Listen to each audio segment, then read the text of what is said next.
You are listening to South Niagara Conversations, a podcast presented by the South Niagara Chambers of Commerce, along with 105.1 The River and 101.1 More FM. Here are your hosts, Dolores Fabiano and Scott Lunn. Well, good morning, everyone, and thanks to everyone who's joined us for our South Niagara Conversation series. For those of you who are tuning in from afar, we represent the communities of Fort Erie, Niagara Falls, Fort Colborne, Wainfleet, Welland, and Pelham. We're located in Southern Ontario, a wonderful place to live, work, and play. Good morning, Scott. How are you today? Doing very well, Dolores. Thank you. It's cooled down a bit, and we've moved into patio season, so everything's good, right? Can't wait. There is a patio waiting for me today, and life is good. I also want to give a shout out to our tech sponsor, Brian LaChapelle from B4 Networks. They're the technology experts that everybody needs. Brian, how are you this morning? Thanks, Dolores. Great. I know there's a patio in your future too. This morning, we have a few familiar faces joining us, along with a new one. We're welcoming back some of the Niagara Health team to provide us with a bit of an update and to talk about some of the lessons that we've learned. Scott, who do we have joining us this morning? Well, Dolores, this morning we are welcoming back Dr. Karim Ali, Director, Division of Infectious Diseases and Antimicrobial Stewardship Program, Pandemic Preparedness Lead. You must have a gigantic business card to get all that on there. Also, Natalie Ferraro, RN, Kidney Clinic Clinical Manager, Hemodialysis Unit, and currently at the NH Vaccination Clinic. Good to see you both back. And we also welcome this morning Linda Boich, who is the Executive Vice President, Quality and Mental Health and Addictions Executive Lead for the Integrated Care and Executive Lead, Niagara COVID-19 Vaccination Task Force. You set me up having to do this introduction, Dolores, this morning. This is a very wordy, a lot of people with a lot going on. We're going to start with Natalie, who is either at the clinic or waiting for a hockey game to start. I'm not quite certain. But Natalie, what's it been like moving forward with vaccinations? And over the last few weeks, I can only imagine it's been a lot of changes and just pretty chaotic. Yeah, Scott. Here at the Vaccine Center live at Seymour Hanna. It's been great. We still have, we're keeping up that positive energy. We're seeing a lot of the community of Niagara coming to get their doses. As of today, we've done 156,824 vaccines to date here at Seymour Hanna, which is great. And we've done 18,000 second doses. So the Niagara region is at 62% first dose vaccinated, and our second fully vaccinated population is about 7.7% Niagara region. So we continue to come here every day to vaccinate the residents of Niagara and keep everybody safe so that we can end this pandemic. And how is the workflow, come along nicely over the last month or so as it starts to unfold? Because there's always seems to be some questions everywhere as to what vaccines are available, what goes with what, and how how has the process been? Yeah, I think the process has been pretty good. The province likes to make some changes on Fridays, but other than that, the clinic is running very efficiently, and I think that we're doing good, and every week it gets better and better, and our numbers keep going up. So yeah, it's going well here. Now, I know that we were talking just before we went live. There were some reports in the local paper about the schedule changing with the vaccine clinics, maybe because of supply, maybe not. Can you provide us with a little bit of clarification on that, Natalie? Sure. So our supply hasn't changed. So we continue to get the same supply each week. We were at one point doing 2,100 patients 6 days a week. And because now we're hitting that second dose population, everybody's coming back for their second doses. We are going to open up the 7 days a week, and we're going to stretch those same number of vaccines through the 7 days a week. So we're not closing bays. We run 18 to 20 bays, vaccinator bays per day. 7 days a week, and we'll continue to stay here and vaccinate the Niagara region. Yeah, that's fantastic. I actually have to share some exciting news. My 80-year-old parents are going for their second dose today. I'm so happy. Yeah, it got Great. picked up. So great news in our family for sure. That's great. Yeah, and we just recently opened up some more vaccine spots available in the provincial tool. So from the 22nd to the 29th, we now have open spots available to either book for your first dose or for to move your second dose up if you're eligible. Yeah, and Scott, I mean, we've talked about this before, but the process for me and my family was fantastic. It was just easy. You showed up, and it was, I've said this before, for me personally, when my husband and I went, it was a joyous occasion, probably one of the happiest moments we've had in a year, to know that you know, there's a light at the end of the tunnel.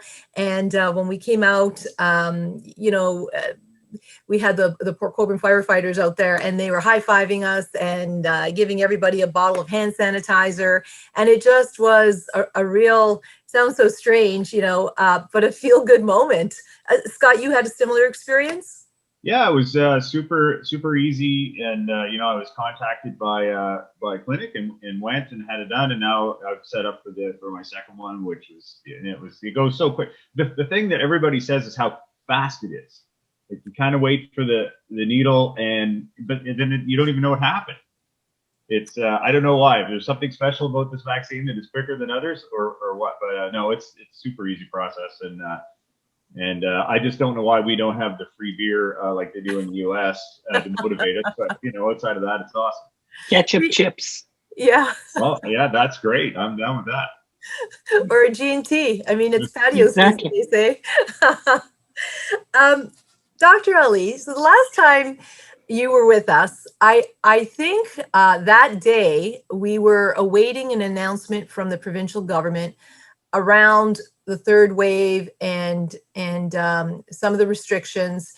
And, you know, you gave us some great insight that day, but can you tell us a little bit about what you and your team have experienced since then? I think you've gone through a couple of, for lack of a better word, crazy months. Can you share a little bit about what you've gone through?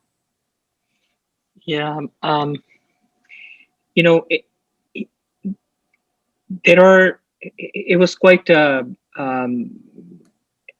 eye-opening sort of moment at that time, because, you know, we, you know, the healthcare side was asking at that time not to be so quick in reopening. We were just at the, just starting to get better, or just starting to turn around with the second wave at that time, when you know, decided to reopen. And, you know, we didn't have the vaccine amount, like in the quantity that we needed, right? And it was at that same time that the alpha variant, or this variant of the virus that was first identified in United Kingdom was starting to spread. So, you know, writing was sort of on the wall at that time, like how things are going to go. You know, it's just, it was a bit disheartening, because we knew what was going to happen, and it happened anyways, right? Like, nobody listened. Dr. Hirji kept saying this. All of us kept saying this. Our president, right, like, kept saying this, like, be very, very careful. We just are starting to revamp our surgeries and all, right, like Linda. And then we had to shut everything down or ramp everything down very quickly. What was different in this wave is a lot of disease and a lot of death in younger population. Nobody should die, right? But we saw a lot of heartbreak, a lot of people dying alone, away from their families, right? You know, one thing that we sort of talked about, you know, Linda can tell us, you know, what we prepared for last year in March 2020, we actually executed this in this third wave, right? Like, we were able to avert these scenarios in the first wave, in the second wave, but unfortunately, you know, we knew how things are spread, how things are going to go, and we still had to go through this. So yes, traumatic experience, but we are starting to come out of it now, and it's. I'm going to be very, very honest here, right? Like, this pandemic is not going to be over just because we are vaccinated. Don't think that for a moment. Like WHO has said, like there is a consensus now that this virus is going to be with us for a long time. Okay, you can't eliminate a virus that can survive in other animal species, right? Because it can transmit back and forth. And when it does that, it can change and mutate to a point where you would need new vaccines and all, right? So this, this is sort of how I see things, right? Like, it's going to be, vaccines are going to prevent, right? Like, it's good news. We are starting to see the uncoupling or decoupling, as we say. Yes, there are going to be cases out in the community, but what we will see in the hospital is going to be very different.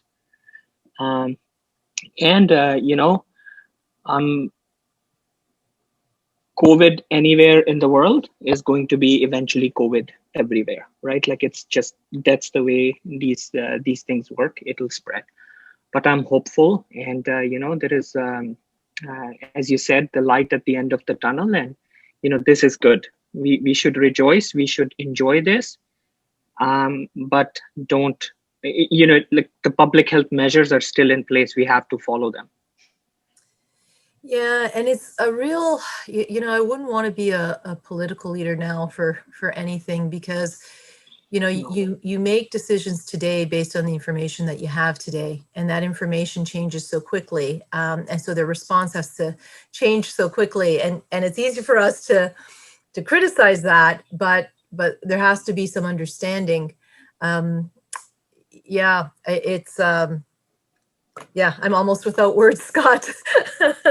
Well, one thing that I have a question, Dr. Ali, on there's, listening to some information yesterday, I heard the term long COVID, and basically meaning, even though people have gotten it and it's resolved, we don't know what and it's probably way too early to tell, or maybe even ask this question, but what the long-term effects are going to be for the populace going forward, right?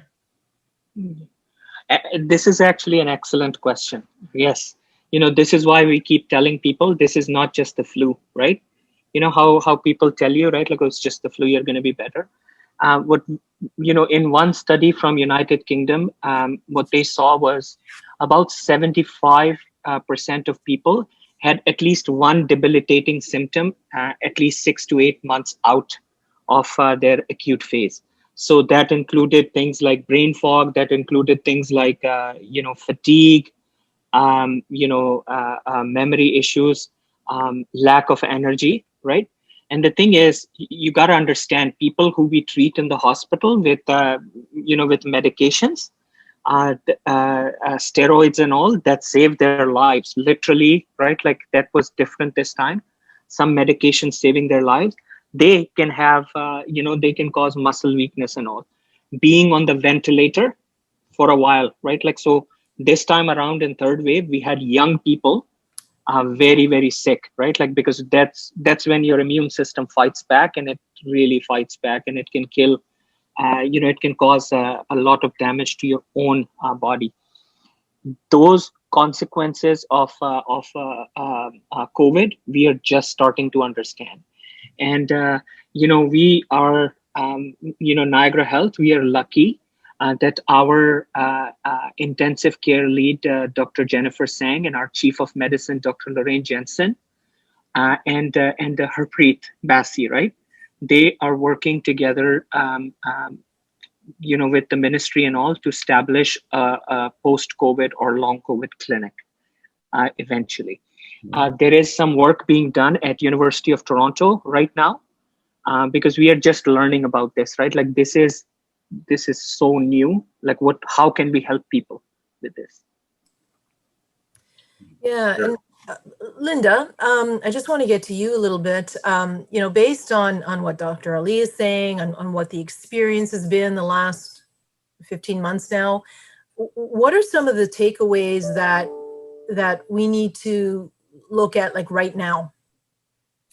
Yeah, and maybe I'll show my age a bit when I say I'll borrow from David Letterman and share my kind of list, but I'll spare you. And it's I thought about this a little bit, kind of the top 5, and it's probably not going to be surprising. Some of this isn't rocket science, in the sense that for me, one of the biggest takeaways has been around taking emergency preparedness planning seriously. We had a pandemic plan.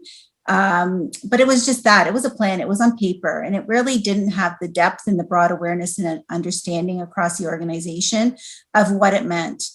And the other piece of that, from a thinking about lessons learned, is the importance of taking the time to do simulation exercises and to always be ready in that worst case scenario. And that came to light, particularly in this wave 3, when we really had to mobilize on a dime to create additional critical care or ICU capacity in an overflow area. And thank goodness that the team had developed that plan and had actually done some simulations, some tabletop exercises to be able to flip the switch very quickly and aggressively to be ready.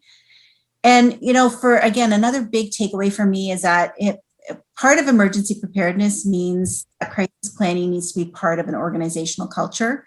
It really has to become that kind of nomenclature around, that's the way we do things around here. We plan for the worst. And, often healthcare providers do plan for the worst, given kind of healthcare crises that people experience. But as an organization, we haven't traditionally thought that way. And this really has embedded that notion that we need to start to think about those what if scenarios and plan them. So taking emergency preparedness planning seriously was my first. Kind of another, and they're not necessarily in order, but what I think too, and you've hit on it so many times just through the conversation this morning, is that communication and transparency is vital. And in a crisis, you can't emphasize enough that communicating effectively is everything.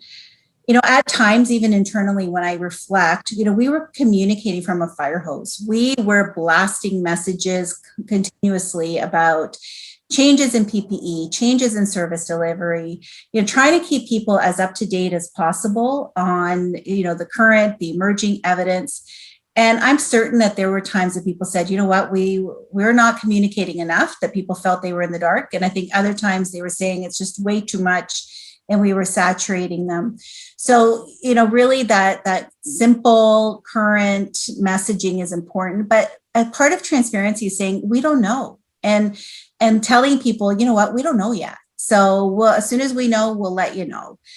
The other thing that on the patient and family side was some of the visitor restrictions that we had to implement that were truly heartbreaking, as a team, when we had to say, what, this is in the best interest of our community. It highlighted the importance of communication on the patient and family front. And, we know we have work to do on that as well in terms of improving and moving forward. The third thing I think about is that importance of assembling that team to support decisive decision-making. And it takes a village, to do this. It really does take a team to coordinate. And so what we've done internally is we have a centralized crisis management governance structure, so our emergency operations committee. And that's really the central table that makes all the decisions and that disseminates all the information so that there's consistency and that there's one voice and that all the perspectives, so that, we hear from Dr. Ali in terms of what the emerging evidence is saying from an infectious disease perspective, but then how do we now start to think about connecting the dots around all the things that we need to do to respond. So having that clarity on roles and responsibilities. And again, it sounds like it's easy, but when you're in that crisis moment, it's not, because it's thinking about what are the right perspectives. And, fundamental to building that centralized structure is you have to have trust, right? Because really particularly in the early parts of the pandemic, trust is all we really had, because things were changing and we really had to trust that the people we are asking to lead the different aspects of the pandemic response were doing so, based on principles, on ethics, and sometimes it was common sense. But it wasn't about micromanaging. It wasn't about second guessing. It was trust and try to aim people with the information that they need. And, being part of a team, it's akin to having strong partnership. You can't do it alone. We had to have strong relationships within the organization and outside the organization. And I think the other important lesson for me has been that as a leader, it's so important to work in partnership on a regular basis, but particularly in crisis. You have to surround yourself with people who have varied views, varied perspectives. And I say you surround yourself with people who are smarter than you. And that was my experience with the vaccine effort, with Dr. Ali and Natalie really being the brains. And, sometimes you're just coordinating the orchestra, but it's really tapping the right people. The fourth thing I think about is that notion of building resilience. You have to support your teams to adapt on the fly, particularly in the face of uncertainty, and to adapt quickly. So it's about giving people and teams permission to try new things. And it's saying it's okay if that doesn't work. You know what? This is the essence of quality improvement in the work that we do. It's continuous learning. So let's try it. If it doesn't work, we'll try something else. And maybe one of the most fundamental takeaways, sorry, I feel like I'm hogging the time here, but has been, it's important what you do in a crisis, but probably just as important is how you do it. So for me, it's about remembering to respond with compassion and with empathy and just being kind. In a crisis mode, it's about reacting, it's about responding, it's about fixing, it's about solving, it's about, oh my gosh, we got to hurry up and get this done. But you know what? When we become so task focused, sometimes, how you respond comes at the expense of some of those basics of compassion, empathy, and kindness.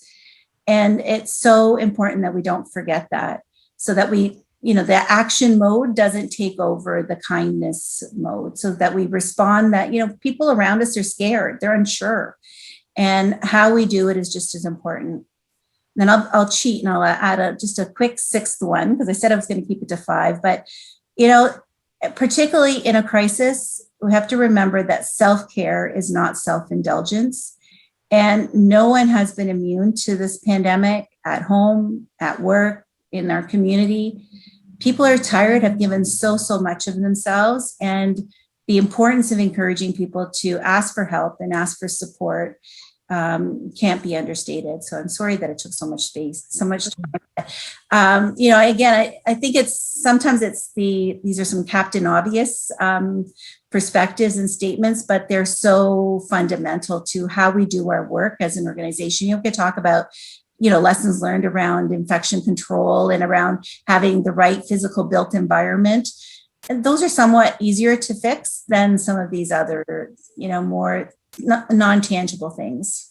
So thanks for asking, Dolores. Probably regret you did. Those 10 p.m. call. Oh my God, Linda, we need to do something right now. Yes. That's 10 p.m. at night, right? Yeah. Yes. Yeah, that was a great response in so many places. I want to take the conversation in based on what you've said. So the first, is around the communication piece. And I'd like to know your thoughts. I mean, from our perspective, exactly what you said, our businesses, our members, told us early on, stop sending us all this information. It's too much. We can't process any of it because it's confusing. It's changing all the time. We don't know what's what. So just stop. And so we did, and just, took calls. And as people needed specific things, we knew all the information, at any given time, and we would direct people. But, we found that social media was not always helpful, because even though, credible sources are posting to social media, others are also posting, and it confused things even more. Do you guys have any thoughts on that? It just seemed easier, and I'm going to date myself, when you could get your news, from the local paper, from the radio station, from, the TV station. Now there's news everywhere, and none of it, or a lot of it, isn't necessarily from a credible news source. It could be, the neighbor Joe up the street who's retired and, talk to his friend. Facebook. Yes, exactly. Any thoughts on that? I can start. Like so I would say, the way I think about this is information is out there, but so is misinformation, right?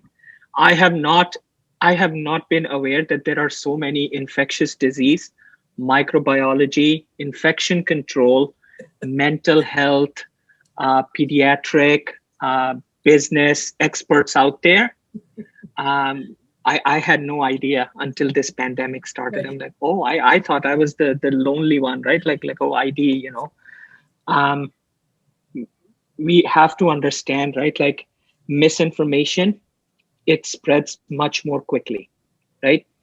People have time, unfortunately, right? Like people are hurting. Like no matter what we say, I have said lockdowns absolutely work to bring down the infection rate. You protect your healthcare capacity, you protect the lives, you save lives with lockdowns, but lockdowns hurt a lot of other people, right? Like I'm sure some people, right, like they would never have their lives back together like they did before. And always acknowledging that I understand we have a stable paycheck, right? Stable job, we'll be able to get through this, but some people won't. And this is then it sort of becomes fodder and ripe for this misinformation, right? Like so WHO back in January 2020, it was actually January 20, like somewhere around the last week, when Dr. Tedros Ghebreyesus, he coined it, or they came up with the term infodemic, right? Like, and we talked about that, Linda, so many times in the meetings. It wasn't just the epidemic we were fighting, we were actually fighting infodemic, and we keep doing this right now. On January, I think it was January 12th or 13th, Woody Harrelson had written something about taking something from somebody out there in Belgium and talking about 5G and the COVID or the nCoV virus at that time. And we still keep hearing this, right? So that's how those, like it's fascinating to see how manipulated the human mind can be once we have all of this going on. And to be fair to people, we in the medical community weren't able to communicate this, right? Like I never thought my job at some point would be to talk to people, and learning to talk to people effectively is an art. I can throw big words like virology or infectious disease, big words, but that doesn't mean anything. And that's what you said, Dolores. That's exactly what we heard is what you're telling us. It doesn't make sense. And the side, right, like that came up with all these conspiracy theories and all, it's digestible, so people understand that and can relate and connect to that.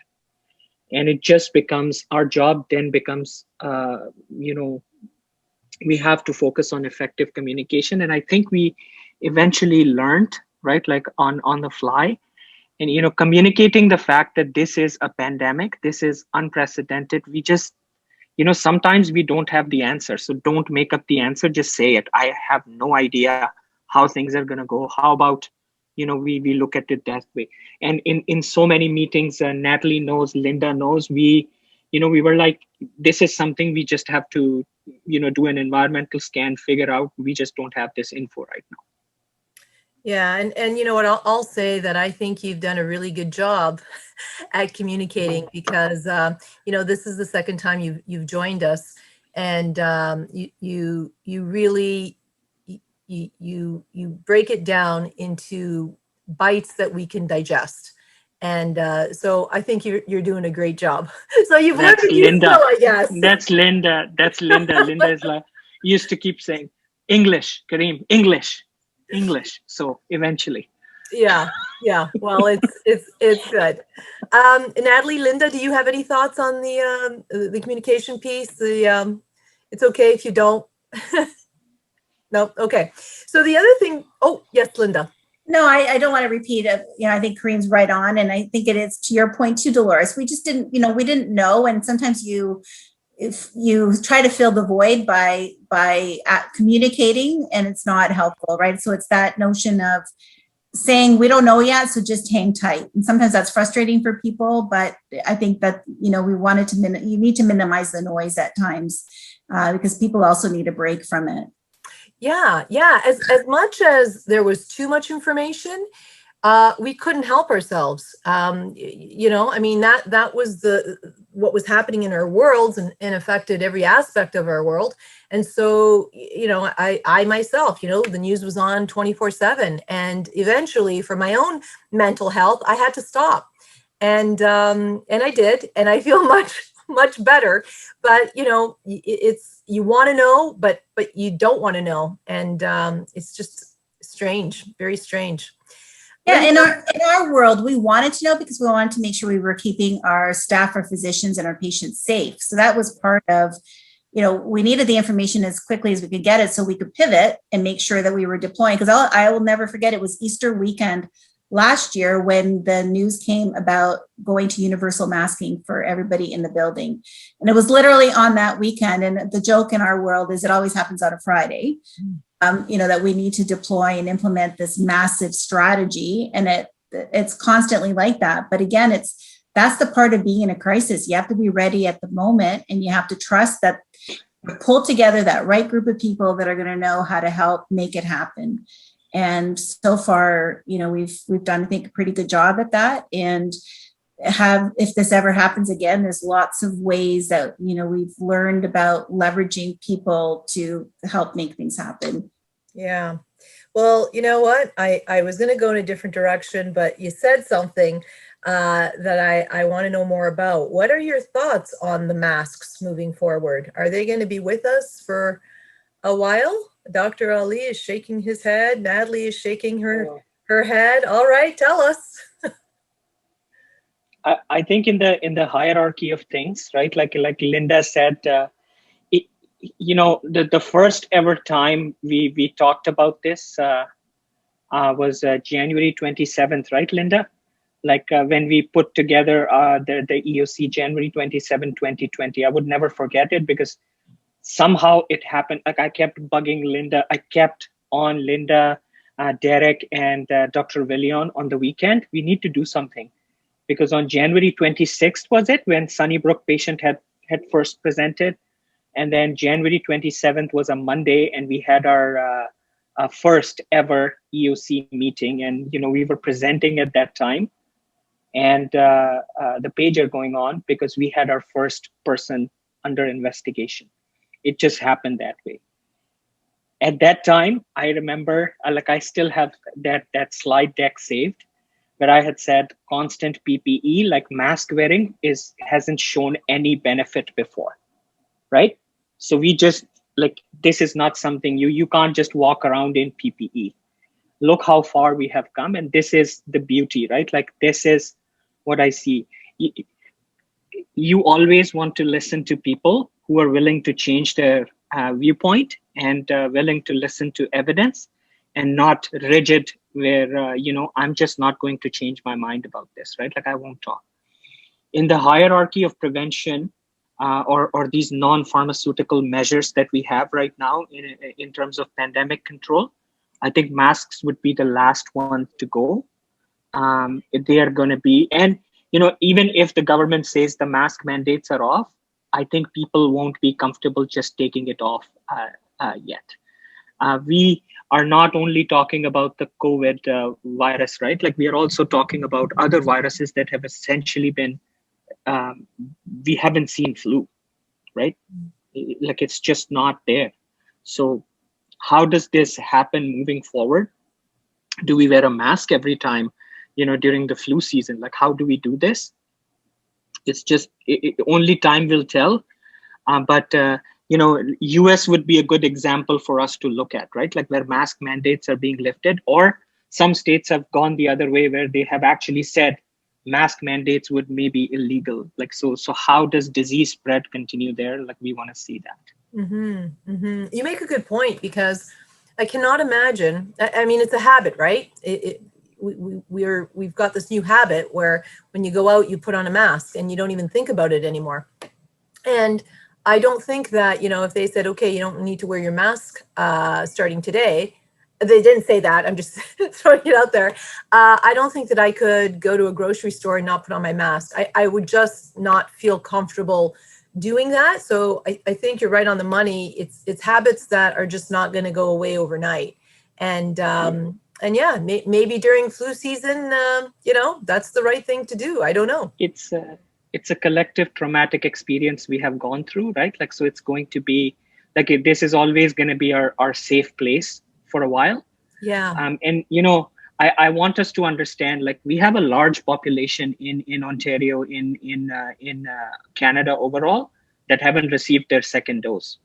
So we are not even Right. close to even talking about these things just yet. Yeah, good point. Very good point. I mean, I know that I'm scheduled for early September, and maybe that gets moved up, maybe it doesn't, but that's, what I'm looking at. And Scott, I don't think you're too far before me or too soon before me. Right. So a while to go still. You're right. You're right. So this week, Manitoba announced that they're going to be implementing a vaccination card. So that's going to allow people who are fully vaccinated to some of the things will be to travel within Canada without having to self-isolate, expanded visitation to healthcare facilities, and maybe a few other things. Of course, they've been talking about the vaccine passports. What are your thoughts on that? Good idea? Think it's coming? Inevitable? I'm going to let Karim go because he's sitting at a lot of these tables where they're helping to inform and advise. So, this is, it's a matter of a lot of a debate, right? Where do we draw the line, right? How do we do this? I think there are innovative ways to think about these things. Our Prime Minister has said, right, like he will be keeping a very close eye on how things go around the world before, anything like this is implemented federally, right?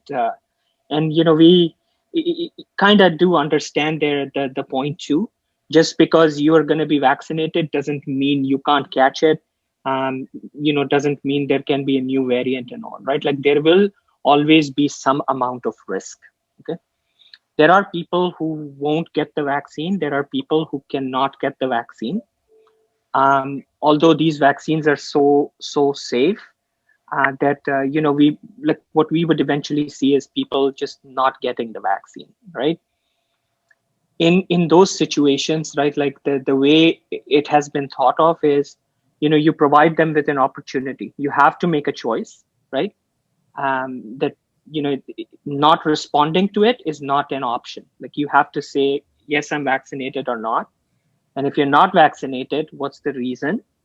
And, you may have to attend an educational session or something so that, if there are questions that have been unanswered, we help you through them. Okay.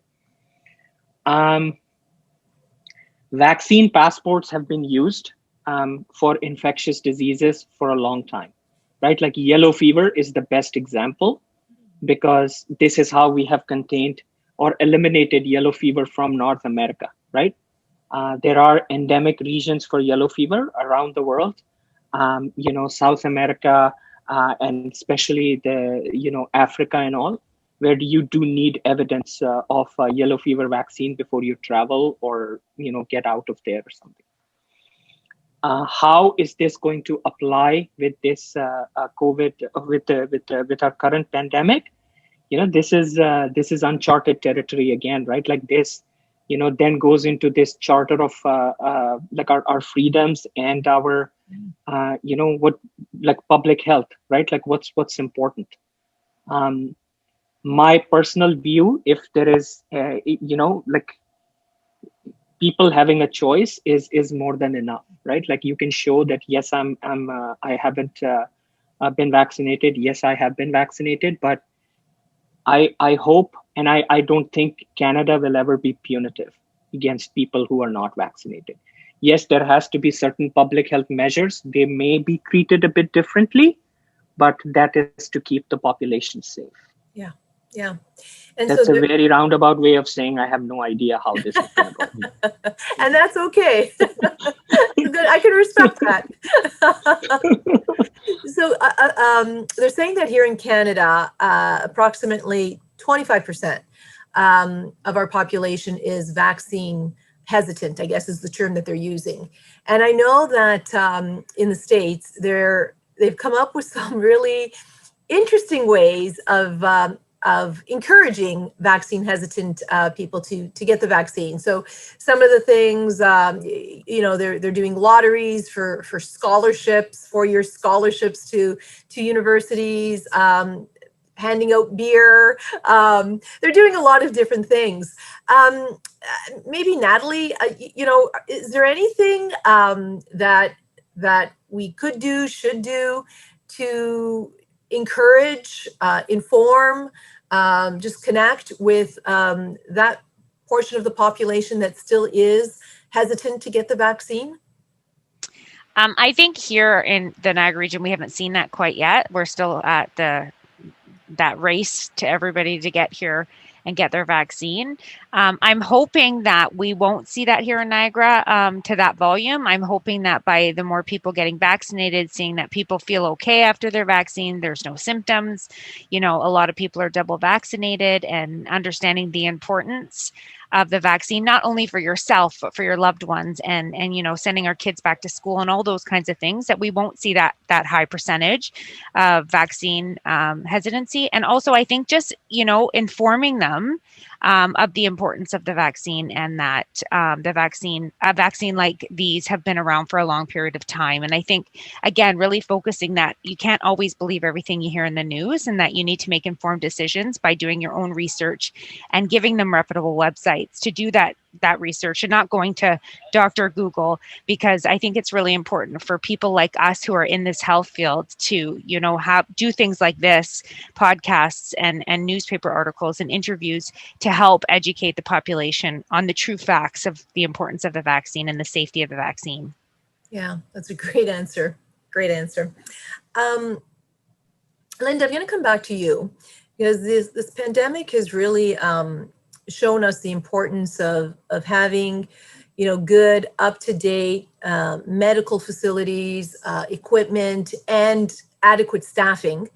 And I know that our South Niagara Hospital, which we've been talking about for, seems like forever. I think it's been maybe closer to 10 years, maybe not, but it seems like that long. And it's underway. Can you provide us an update or any information on what's happening with that, and what the direction might be to ensure that we've got, great facilities, well-staffed, and the equipment that we need moving forward? Yeah, absolutely. We actually, through this pandemic, have continued to do our planning and work through the major milestones that are required in terms of getting through the various approvals. And, a lot of that is also being informed by this pandemic, in the sense of, what are the requirements around physical spaces, around airflow, all of the things that, we've had to really take into consideration in responding to this particular virus. But it's good for all viruses, right? So the things around as many, and the really great thing about the new South Niagara Hospital is 100% of the rooms would be private rooms. So, again, minimizing that risk of transmission within a patient care area. So that's music to Dr. Ali's ears, as you can see. So again, really looking also at other built environments that, we have the lessons learned from the St. Catharines site as being a new build, but also there are other new hospitals that have been built in the last number of years. So taking those lessons learned and making sure that we apply them as we start to move forward with the next phases. So it's really exciting time to be able to leverage those lessons and make sure that we've got the state of the art, notch physical environment, and then fill it with, as I said, people that have compassion and empathy in the way that they provide their care. So stay tuned. There's more coming, more news coming on the new site, and don't want to burst that bubble right now. Yeah, that is exciting news. And I know I shared last time that, last summer, my mom was in the hospital, and of course we weren't able to be with her, but we had such a great experience because the staff always took our calls, always gave us updates. We were able to speak with them. They would hold the phone up to my mom's ears so that we could, ask her questions and talk with her. And that's the kind of care that we all deserve, whether, it's a pandemic or not.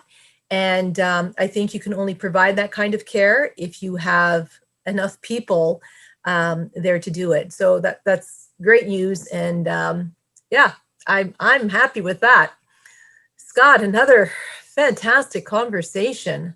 Yeah, well, I mean, with lots of information this morning and some words to live by as we move forward in this scenario, and hopefully the numbers continue to go down on the case front and up on the vaccine front. And it certainly looks like we're heading in the right direction, and hopefully people can maintain some decorum on patios this weekend as we move into being able to enjoy an evening out. Natalie Ferraro, Linda Boich, and Dr. Ali Karim, thanks again. A great morning of conversation. Appreciate your everything you do and for coming on board this morning. Well, thanks for the opportunity. And remember, clean your hands. Yes, and wear your mask. Thank you. That's great. That's great. Well, Scott, believe it or not, next week is going to be our final episode of the season. I think we'll have wrapped up 21 amazing conversations. So well done, Scott and Brian. Of course, we can't do it without you. We're going to be welcoming Kelly Jones from Employment Solutions, Deanna Delia from the YMCA, and Vivian Kennard from Niagara Workforce Training Board. We'll gain some insight into the local labor market, what it means for job seekers, and what it means for businesses. It's going to be another informative conversation for sure. To all of our listeners, send us the topics that you're talking about because we want to talk about them too. Thanks again for tuning in, and have yourselves a wonderful day on a patio somewhere. Enjoy. All right.